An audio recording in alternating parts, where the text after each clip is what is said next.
우리에게 주신 하나님 말씀은 구약 느헤미야 1장 1절로 5절 말씀과 신약의 말씀 로마서 15장 1절로 6절의 말씀입니다.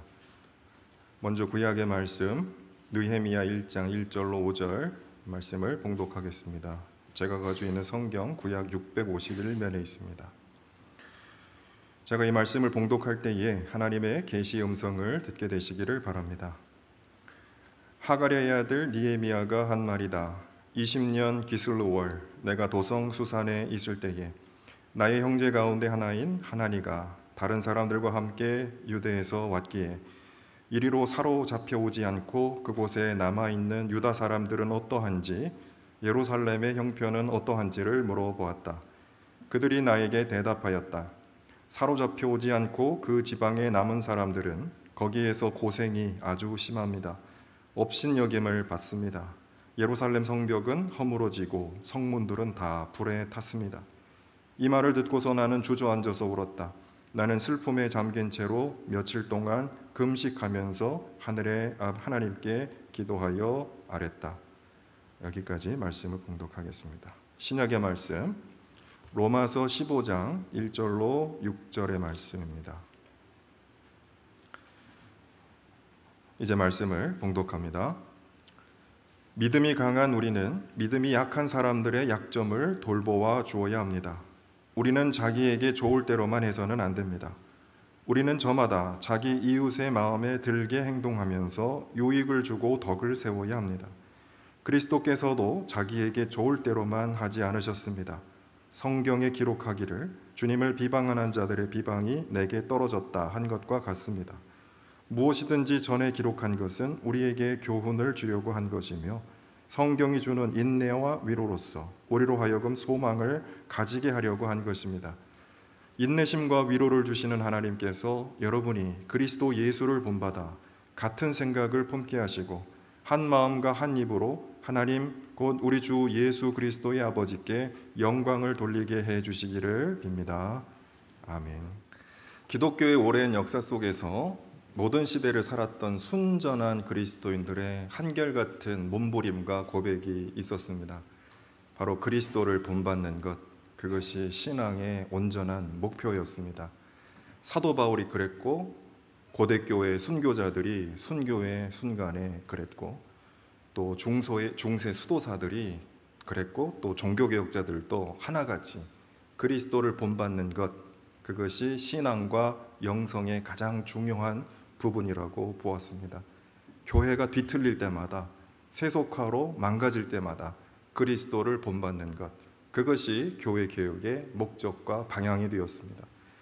그리스도를 놓치면 삶의 좌표와 목표를 상실하고 공허와 고뇌에 빠져들고 교회가 길을 잃고 세속의 늪과 영적인 무질서에 빠져서 방황하기 때문에 그리스도인과 교회에게 있어서 그리스도를 본받는 것, 그것은 온전한 목표가 되어야 하는 것이었습니다.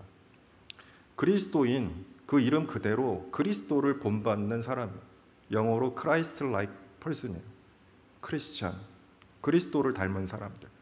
그래서 그를 통해 그리스도를 볼 수 있는 사람, 그리스도를 삶 속에 투영하는 사람, 그것이 그리스도인이란 이름의 뜻입니다. 그 그리스도인들의 공동체인 교회는 그리스도의 몸이라고 합니다. 그래서 교회는 그리스도의 인격과 삶을 본받으면서 그리스도와 동행하면서 이 땅에 하나님 나라를 이루어가는 공동체가 바로 교회입니다. 그러나 그럼에도 불구하고 우리는 그리스도인이라는 이름에 합당하지 못한 모습으로 살아갈 때가 너무나도 많습니다. 저부터가 그렇습니다. 그리스도의 말씀보다는 우리가 알게 모르게 습득한 세상의 방식과 문화적 문법, 그리고 우리를 지배하고 있는 세상의 가치관과 기준을 따라갈 때가 훨씬 많습니다. 신앙과 세상의 기준 중에 신앙보다 세상의 기준이 우리 삶을 좌지우지할 때가 훨씬 많음을 고백할 수밖에 없습니다. 그러므로 우리가 온전한 그리스도인으로 살아가기 위해서, 그리고 온전한 교회 공동체로 살아가기 위해서 우리가 항상 되물어야 할 질문이 있다면 우리가 그리스도 안에 있는가? 우리는 그리스도의 말씀에 충실한가? 우리가 그리스도를 향해 나아가고 있는가? 이런 질문이 끊어져서는 안 될 것입니다. 이런 뜻에서 사도 바울은 로마서 15장 5절로 6절에서 이렇게 말합니다. 인내심과 위로를 주시는 하나님께서 여러분이 그리스도 예수를 본받아 같은 생각을 품게 하시고 한 마음과 한 입으로 하나님 곧 우리 주 예수 그리스도의 아버지께 영광을 돌리게 해주시기를 빕니다. 하나님께서 누구보다도 우리가 그리스도를 본받는 교회가 되기를 원하신다는 거예요. 그래서 그리스도 안에서 하나가 되어서 하나님께 영광 돌리는 교회가 되기를 사도 바울이 로마 교회를 향해 권면했던 겁니다.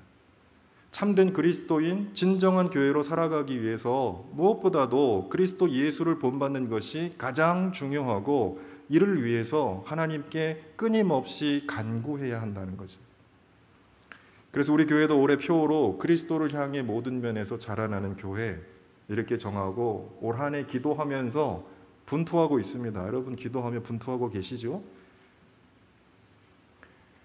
오늘 본문 말씀 속에서 사도 바울은 로마 교회를 향해서 그리스도를 본받으라 라고 권면합니다. 로마 교회는 이미 훌륭한 교회이지요. 왜냐하면 로마 제국의 한 복판에 있으면서 믿음의 소문난 교회였기 때문에 얼마나 위대한 교회였는지 우리가 다시 물을 필요가 없을 것입니다. 그러나 이 교회를 향해 권면하면서 하나님 앞에서 좀 더 온전한 교회가 되기 위해서 그리스도를 본받는 교회가 되라고 강조했던 것입니다. 그리스도를 본받는 교회로서 사도 바울이 강조했던 권면의 핵심이 무엇이냐? 어떤 교회가 그리스도를 본받는 교회냐라는 내용에 대해서 사도 바울은 그리스도의 사랑을 깨닫고 그 그리스도의 사랑으로 형제 자매를 사랑하고 이웃을 그리스도의 사랑으로 품어주는 교회, 이게 그리스도를 본받은 교회. 한마디로 그 교회 안에 예수님이 느껴지는 교회, 예수님이 살아있는 교회, 예수님의 감동이 임하는 교회, 그 예수님을 본받는 교회인데 다른 게 아니라 예수님의 사랑으로 하나 되는 교회, 품어주는 교회, 그런 교회가 아름다운 교회라고 말했던 겁니다. 하나님께 영광 돌리는 교회, 가장 아름다운 교회, 가장 거룩한 교회라고 말씀드릴 수가 있겠죠? 그런 교회는 그리스도의 사랑으로 하나 되고 그리스도의 사랑으로 넉넉히 받아주고 품어주는 교회라고 요약할 수 있어요. 사랑이 그렇게 대단한 것입니다. 사랑.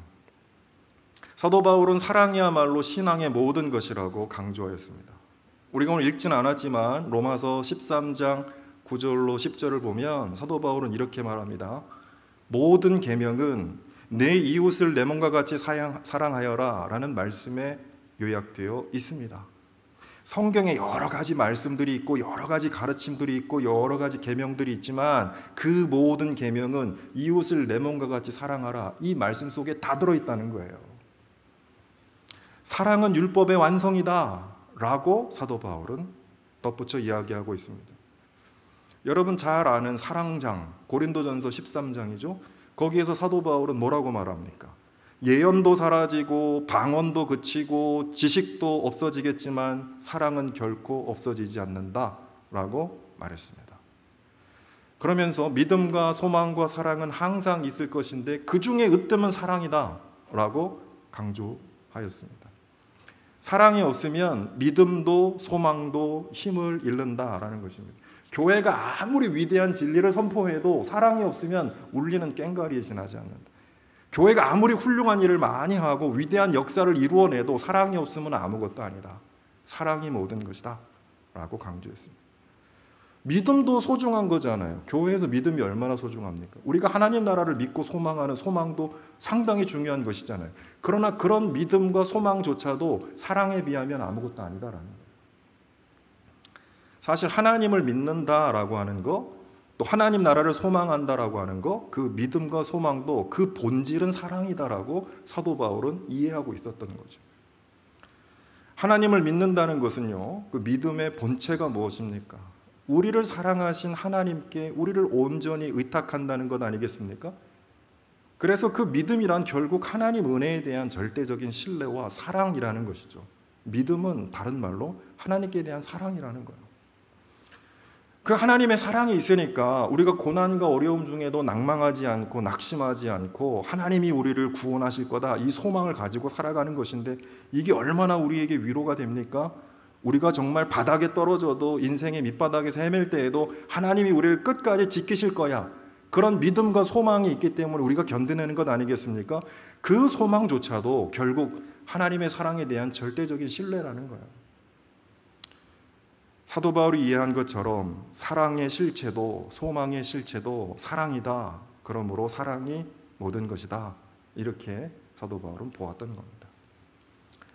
만약 우리가 신약 성경 전체를 한 단어로 요약할 수 있다면 구약을 포함해서 성경 전권을 한 단어로 요약해야만 한다면 사랑이라고 할 수 있을 것입니다. 복음서는 하나님을 사랑하고 이웃을 내 몸과 같이 사랑하는 것, 이것이 성경의 모든 가르침의 핵심이라고 여러 차례 강조하고 있습니다. 요한서신은 아예 하나님은 사랑이다 라고 단언하고 있습니다. 그리고 사랑은 하나님에게서 난 것이므로 그리스도가 우리를 사랑하신 것 같이 우리도 서로 사랑해야 한다라고 권면하고 있습니다. 그것이 예수님께서 우리에게 주신 새 계명이라고 말씀합니다. 그러므로 사랑보다 더 큰 율법이나 계명은 없다라는 거예요. 주님은 우리가 서로 사랑함으로써 모든 사람이 우리를 그리스도의 제자인 줄 알게 될 것이다 라고 말씀하고 있어요. 우리가 그리스도의 제자냐 아니냐 세상은 뭘 갖고 판단하느냐? 사랑으로 판단한다라는 거예요. 그러므로 사랑은 신앙의 표식이고요, 그리스도의 제자됨의 증거이고요, 온전한 교회의 표상입니다. 그리스도를 닮아가는 영적인 수준, 신앙의 성숙도, 그것을 잴 수 있는 유일한 기준이 있다면 그것은 사랑이라고 할 수가 있습니다. 어떤 교회가 좋은 교회일까요? 사랑이 넘치는 교회, 훌륭한 교회입니다. 그러므로 사랑이 없으면 신앙도 없다, 이렇게 우리는 말할 수 있습니다. 사랑이 없다면 복음의 진리도 힘을 잃는다라고 말씀드릴 수 있습니다. 왜냐하면 복음의 핵심이 하나님의 은혜와 그리스도의 사랑이기 때문에 그 복음의 진리 안에 사랑이 없다면 그 복음의 진리는 아무런 영향력이 없는 것입니다. 사랑이 결핍되어 있을 바로 그때가 신앙의 위기고, 사랑이 없는 그때가 교회의 위기이고, 우리에게 그리스도의 은혜가 가장 절실히 필요할 때가 바로 그때입니다. 만약에 누군가가 나에게 사랑이 없음을 발견하게 하였다면, 그 사람 때문에 내가 사랑이 없구나, 그 사실을 깨닫게 하는 어떤 사람이 있다면 그 사람은 나에게 신앙이 결여되어 있다는 사실을 알려주는 정말 고마운 사람입니다. 그러한 사실을 깨달았을 때에 우리는 지체 없이 주님께 기도하면서 내 안에 사랑이 없구나, 내 안에 믿음이 없구나, 내 안에 그리스도가 없구나, 이것을 회개하면서 하나님의 은혜를 간구해야 합니다. 문제 있는 교회들을 보면 언제나 다툼과 갈등과 싸움이 있습니다. 그런데 원인과 결과를 우리가 잘 살펴봐야 합니다. 다툼과 갈등 때문에 교회에 문제가 생기는 것이 아니에요. 혹은 교회에 문제가 생겼기 때문에 다툼과 갈등이 일어나는 것이 아닙니다. 사람들은 문제를 보거든요. 사람들은 다툼과 갈등을 보거든요. 그러나 그것들이 문제의 원인은 아니다라는 것이에요. 사랑이 없는 것, 그래서 믿음이 결여되어 있는 것, 이것이 모든 문제의 원인이에요. 그 문제를 파고 들어가다 보면 갈등과 미움이 나오고, 그 갈등과 미움과 싸움을 파고 들어가 보면 원인이 나오는데, 그 원인이 뭐냐? 그 교회에 사랑이 없다, 믿음이 없다. 거기에서 모든 문제가 발생되는 것이죠. 교회가 그리스도 안에 있지 못할 때 사랑이 없고 믿음이 없어지게 되고, 그래서 사랑과 믿음이 결여되어 있을 때 인간적인 생각과 감정이 교회를 지배하게 되고, 다툼과 갈등이 일어나게 되고, 그 다툼과 갈등을 교회가 감당할 수 없게 되고, 그래서 그 문제가 교회를 어지럽게 만드는 것인데, 그 모든 것들은 다 결과물들이에요. 근본적인 원인이 뭐냐? 사랑이 없고 믿음이 없기 때문이다 라는 것이죠.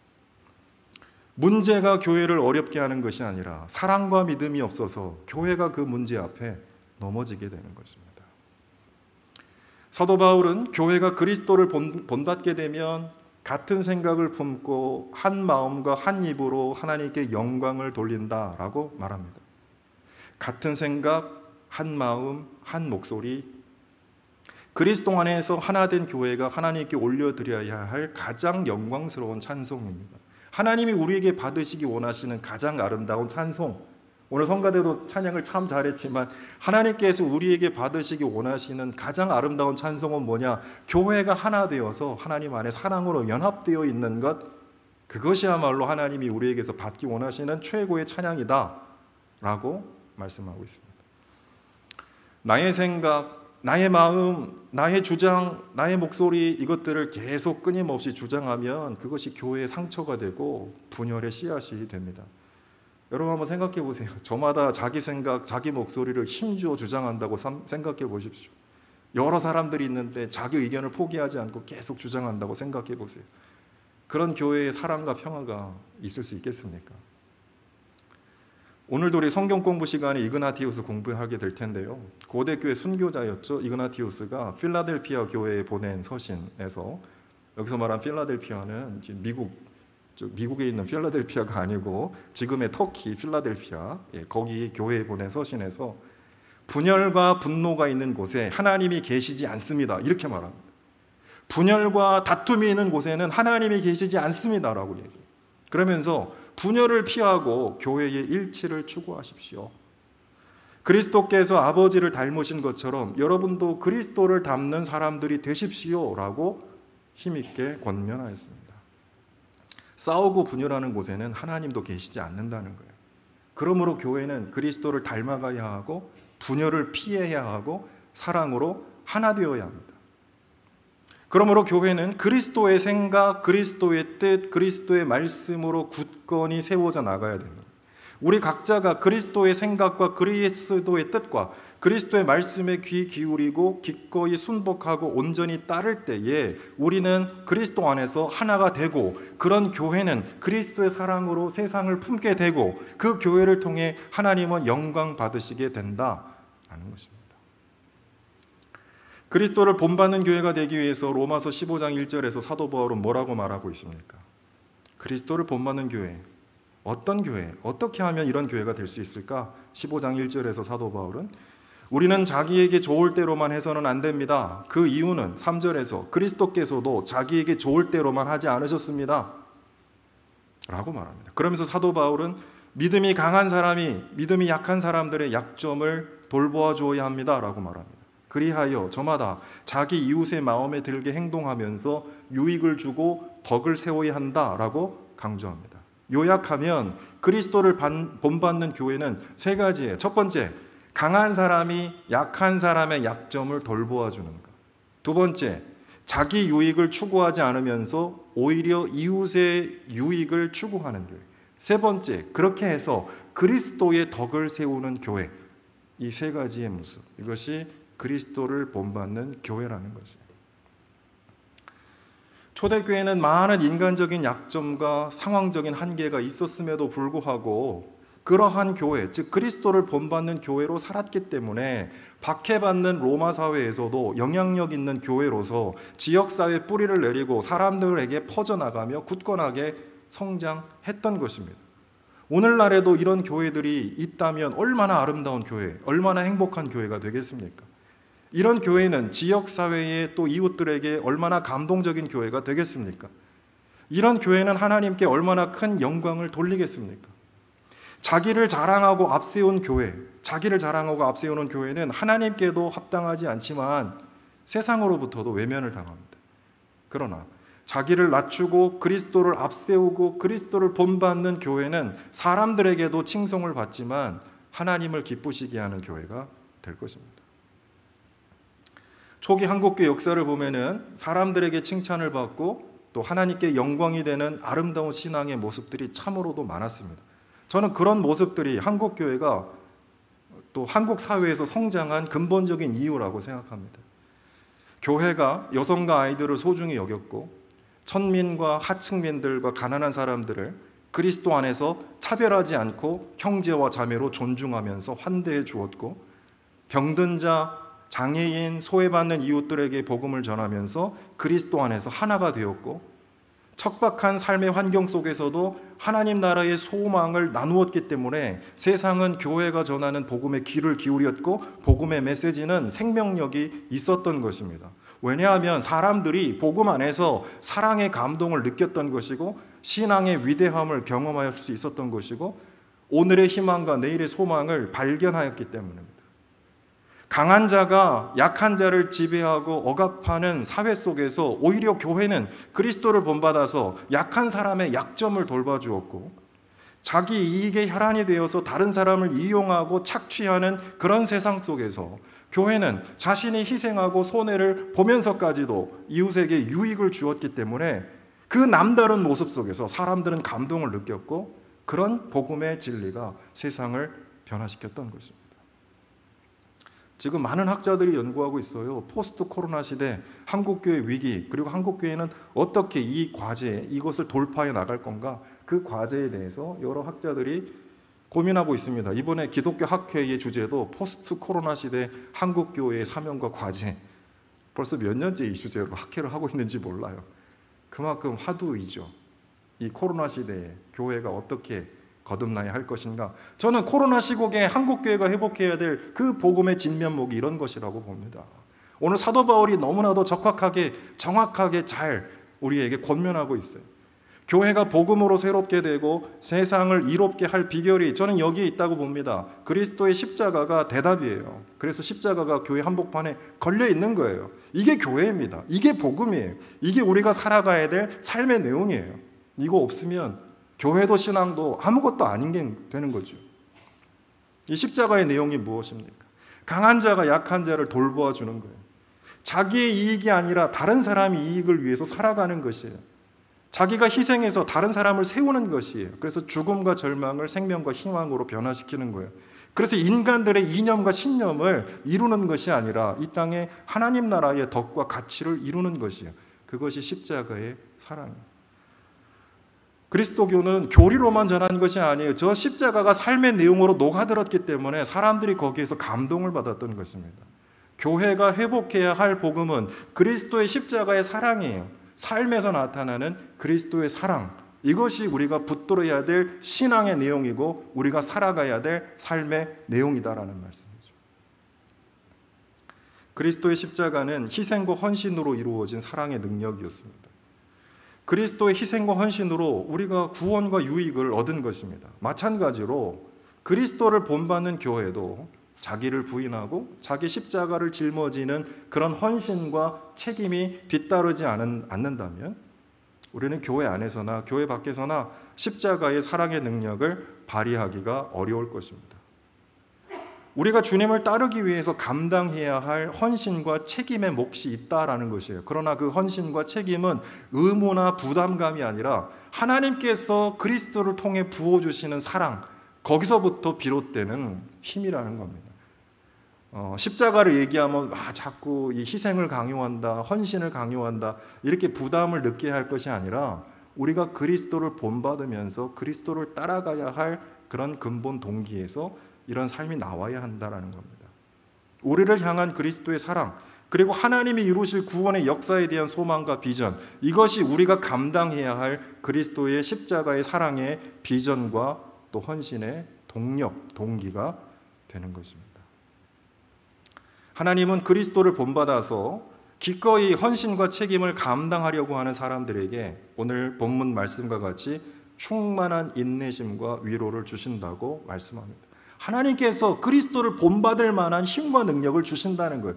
그리고 그리스도의 그 길을 걸어가는 사람들에게 그 길을 감당할 수 있도록 용기와 위로를 주신다고 약속하고 있어요. 그러므로 저 십자가는 내가 지는 것이 아니라 하나님께서 그 마음을 부어주시고 그 십자가를 지고 가는 사람에게 하나님께서 인내도 주시고 용기도 주시고 위로도 주셔서 감당하게 하신다는 거죠. 거기에서 저는 위로를 느껴요. 저를 보면 십자가를 또 왜 이렇게 크게 만들어놨는지 부담스럽잖아요. 저 십자가를 어떻게 지고 살아가야 돼? 이게 너무 부담스럽잖아요. 그런데 사도 바울은 그냥 단순하게 그리스도를 본받는 교회가 되십시오. 그러니까 그리스도의 마음을 우리 안에 품으면 하나님께서 그 마음을 주시고 힘과 위로와 능력을 주셔서 그 길을 걸어가도록 도와주신다는 거예요. 그러니까 의무와 부담감으로 받지 말고 사랑으로 받으라는 것이죠. 거기에서 큰 위로와 용기를 얻습니다. 우리가 읽은 구약의 본문은 여러분 잘 아시는 대로 느헤미야라는 사람이 하나님 앞에서 소명을 발견하고 헌신을 결단하는 모습입니다. 느헤미야는 유대 왕국을 멸망시켰던 바벨론이 무너진 다음에 고대 근동의 새로운 맹주로 등장한 페르시아 왕궁에서 왕의 술관원으로 일하고 있었던 사람이에요. 그러니까 왕의 비서관이죠. 비록 외국의 포로로 잡혀온 유대인의 후예로 살고 있었지만 느헤미야는 당시 그 고대 근동을 지배하고 있었던 제국의 수도에서, 그것도 왕궁에서, 그것도 왕의 관원으로 일하면서 그 사회에 성공적으로 안착한, 그래서 안정된 삶을 살고 있었던 사람이에요. 우리로 말하면 그냥 성공한 사람이에요. 그럼에도 불구하고 그는 황폐화된 예루살렘의 형편, 그리고 고국에 남겨진 동족들에 대한 관심을 저버리지 않고 살아갔습니다. 자신의 안위에만 몰두하지 않았어요. 어떻게 하면 성공할까? 어떻게 하면 승진할까? 어떻게 하면 우리가 생존할 수 있을까? 이런 거에 몰두하지 않고 하나님을 생각하고 자신의 민족과 백성들을 기억하며 살았습니다. 그래서 1장 2절로 3절을 보면 유다로부터 온 그의 형제 하나니에게 고국에 남겨진 사람들의 형편을 들었습니다. 그 형편이 참으로 처참하고 예루살렘 성벽은 무너지고 성문들은 다 불에 탔다, 이 이야기를 들었다는 것이죠. 듣고 나서 반응이 어땠습니까? 주저앉아서 울었다. 저는 여기 큰 감동을 받았어요. 여러분 최근에 언제 울으셨습니까? 저는 그 민족 공동체를 바라보면서 주저앉고 울었다라는 그 마음 속에서 진정성을 느꼈어요. 그 울음 속에 그의 헌신이 지금 싹트오르고 있었다라는 사실을 발견합니다. 그냥 울고만 있었던 게 아니에요. 그럼 뭐 했죠? 그 다음에 주저앉고 울면서 한탄하고 끝난 것이 아니라 입술을 깨문 거예요. 입술을 깨물면서 금식을 시작한 겁니다. 금식하면서 기도한 겁니다. 기도하면서 헌신을 결단한 겁니다. 그래서 하나님께 기도하고 있어요. 5절로 11절을 보면 그가 금식하면서 하나님께 결단한 그 기도의 내용이 나오고 있습니다. 우리가 시간 관계상 그 기도의 내용을 다 읽지는 않았지만 그 느헤미야의 기도의 내용을 보면 크게 세 가지로 요약됩니다. 첫 번째, 이스라엘이 하나님 앞에 지은 죄에 대하여 그가 회개하며 중보하였습니다. 6절에서 그는 이스라엘 자손이 주님을 거역하는 죄를 지은 것을 자복합니다. 저와 저의 집안까지도 죄를 지었습니다 라고 고백합니다. 이스라엘이 이렇게 무너질 수밖에 없었던 이유, 하나님의 말씀에 불순종했던 그 죄악을 이 느헤미야가 대표적으로 그 민족의 죄악을 고백하며 하나님께 기도했던 겁니다. 교회사를 보면은요, 항상 변화와 부흥은 회개로부터 시작됩니다. 그 교회가 부흥하는 교회가 되려면 회개하고 기도하는 사람들이 있으면 그 교회는 부흥하고 성장합니다. 교회사를 보면 항상 변화의 시작은 회개로부터 시작하더라고요. 두 번째, 느헤미야는 죄를 뉘우치고 주님의 말씀에 순종하면 하나님이 그들을 구원하고 다시 회복시켜 주시겠다라고 하는 하나님의 그 약속의 말씀을 상기시킵니다. 하나님 그렇게 약속하셨죠. 우리가 회개하고 돌이키면 용서하고 회복시켜 주신다 약속하셨죠. 그러니까 하나님 이제 이스라엘을 회복시켜 주십시오 라고 간구하고 있습니다. 그리고 마지막 세 번째, 그냥 하나님께만 공을 넘겨놓은 게 아니에요. 하나님 알아서 해주세요, 이게 아니라 하나님 제가 이제 헌신하겠습니다. 제 삶을, 제 몸을 드리겠습니다. 그러니까 이스라엘을 회복시킬 그 역사를 위해서 제가 희생할 테니 하나님 저를 받아 사용해 주십시오. 이렇게 결단의 기도를 하고 있는 것이죠. 자신의 성공과 번영을 위해서 기도하고 있는 것이 아니라 이스라엘 민족 공동체의 구원과 회복을 위해서 그가 헌신하는 모든 과정을 하나님 형통케 해 주십시오라고 간구하였습니다. 저는 여기에서 오병이어의 기적을 봐요. 하나님 알아서 먹여주세요가 아니라 가지고 있는 것을 하나님께 드리는 거예요. 그러니까 하나님께서 그걸 사용하셔서 역사를 이루실 것을 기대하면서 자신의 몸을 드리고 있는 느헤미야를 보게 됩니다. 느헤미야는 슬퍼하는 데서 그치지 않았습니다. 금식하고 기도했어요. 기도하는 데서 그치지 않았습니다. 결단하고 헌신하였습니다. 그는 절망 속에서 기도하였고 기도 속에서 결단하였고 그리고 헌신하였습니다. 느헤미야의 기도, 이것은 대제사장의 간구와 같은 것이었어요. 죄로 인해 무너진 그런 이스라엘과 그들을 긍휼히 여기시는 하나님, 그 사이에서 중보하였습니다. 그러니까 대제사장이죠. 하나님과 죄인들 사이에 서서 중보하는 사람이 대제사장입니다. 그는 눈물로 탄식하면서 이스라엘의 죄를 자복하였고 하나님의 은혜와 구원을 간구하였고 하나님이 이스라엘을 회복시킬 위대한 역사를 기대하면서 헌신하겠다라는 결단을 하는 기도를 드렸습니다. 그런데 곰곰이 생각해 보면 느헤미야의 이 간구는 아마 오랫동안 하나님이 기다리셨을 기도였을 겁니다. 포로 생활 70년 동안 하나님이 한결같이 기다리셨던 기도였을 거예요. 누군가 하나님의 마음으로 이스라엘 민족 공동체를 중보하면서 하나님이 이루실 위대한 역사를 믿음으로 내다보면서 헌신할 그 사람을 하나님은 간절히 기다리셨을 것입니다. 자신은 편안한 궁전에서 살면서도 무너진 예루살렘과 피폐한 이스라엘 백성들을 기억하고 이들을 아파하고 눈물을 흘리면서 하나님께 결단을 헌신한 이런 느헤미야는 아마 하나님의 긍휼의 마음을 함께 품었던 사람이 아니었나 생각됩니다.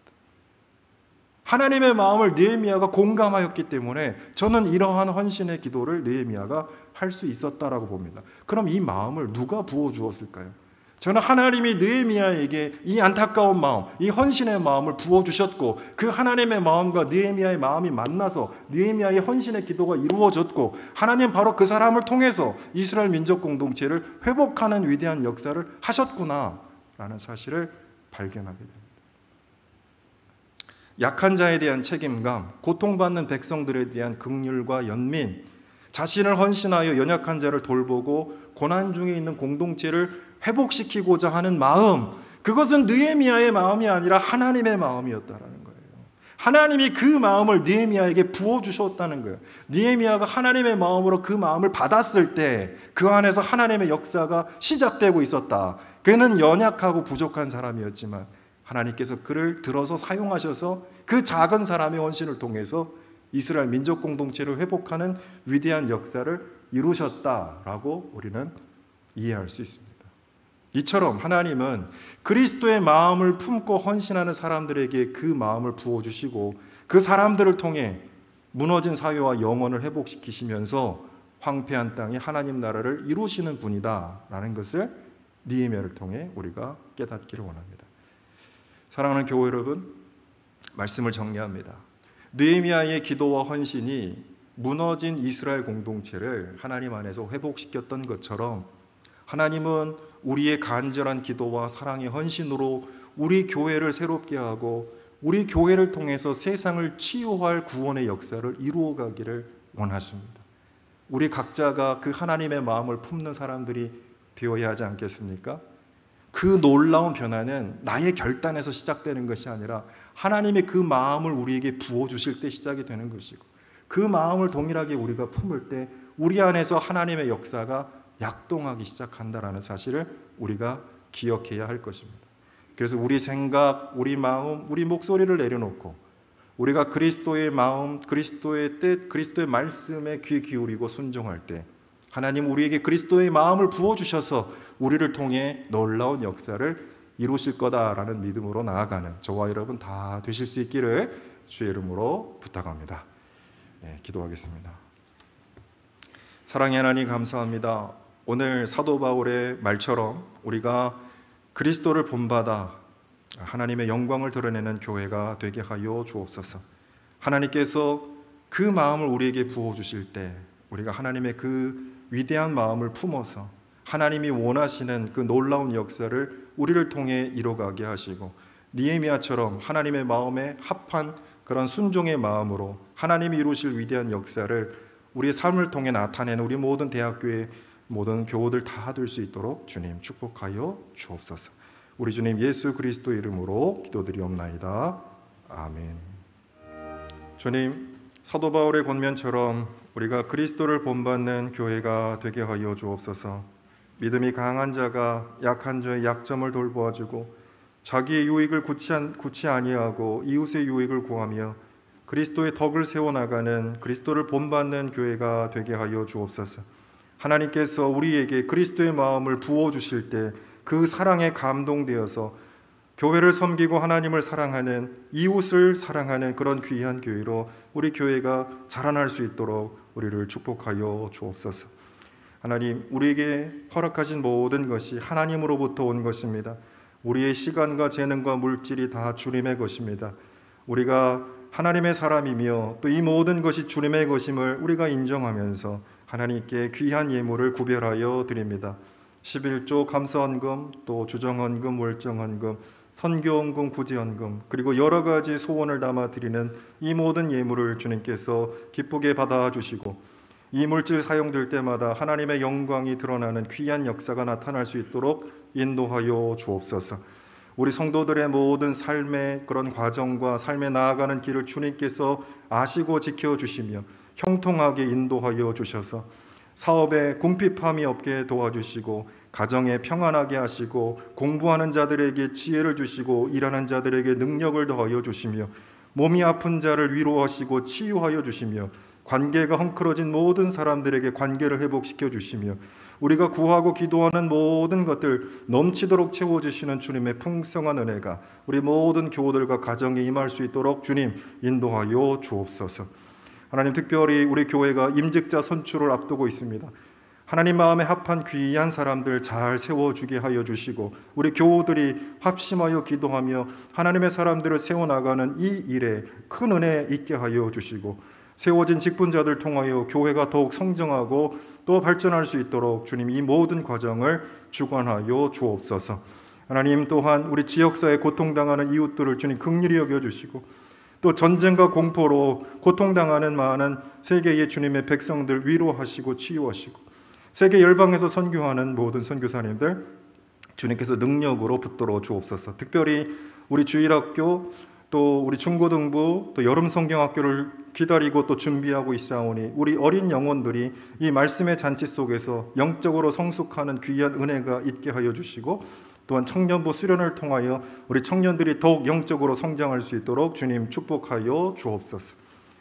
지금은 교회 머리가 되신 우리 주 예수 그리스도의 은혜와 우리 아버지 되신 하나님의 무한하신 사랑하심과 우리 보호자요 인도자 되신 성령 하나님의 내주교통 역사하심이 그리스도를 본받아 그리스도의 귀한 열매를 맺어 범사의 그리스도께까지 자라나기로 소원하고 다짐하는 사랑하는 모든 교우들과 가정과 자녀들과 나아가는 길 위에 주님께서 피로 값지고 세워주신 우리 한남대학교회와 한국교회 위에 그리고 이 나라의 민족과 세계 열방 가운데 지금부터 영원토록 함께하옵시기를 간절히 축원하옵나이다. 아멘.